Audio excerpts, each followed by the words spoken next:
basically what you need for this drill is a mini goal on either side. And this type of drill is a small-sided game because you've got two teams going in a more game-like situation. And in this case, we've got two teams of 4 with one all-time offense neutral player. Because we are using the small goals, there's no need to have goalkeepers or anything like that. But you could do a bigger version of this game with large goals if you wanted to play 4 versus 4 and then add some keepers and large goals instead. And still having that all-time offensive player in the middle is going to give whichever team has the ball an advantage to help them maintain possession throughout the game and produce some better attacking play. But depending on the level of skill of your players, you could have even more all-time offense or neutral players. You can play with no all-time offense or neutral players, but I'll leave that up to you as a coach. In this specific variation, both teams are trying to score on the opposite goal, just like you would in a normal match. But the catch with this game is that they had a 2-touch limit.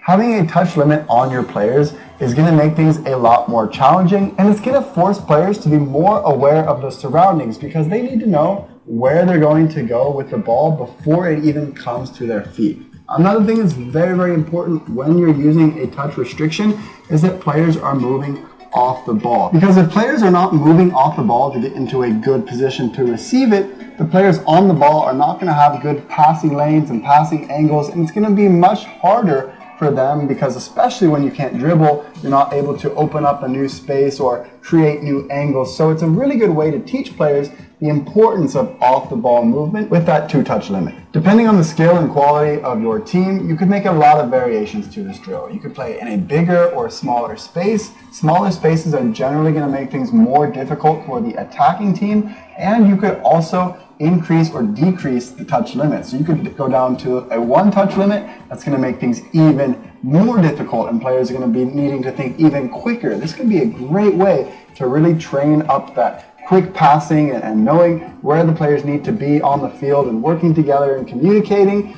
2 touches is already pretty difficult, so 1 touch is going to be very, very difficult. If your team is not so advanced and they need to work up to this, you could do a 3-touch limit. You could do unlimited touches and work your way towards this. The touch restrictions are completely optional, but they are a tool that coaches can use not only in this format, but in many drills to work on different aspects of the game.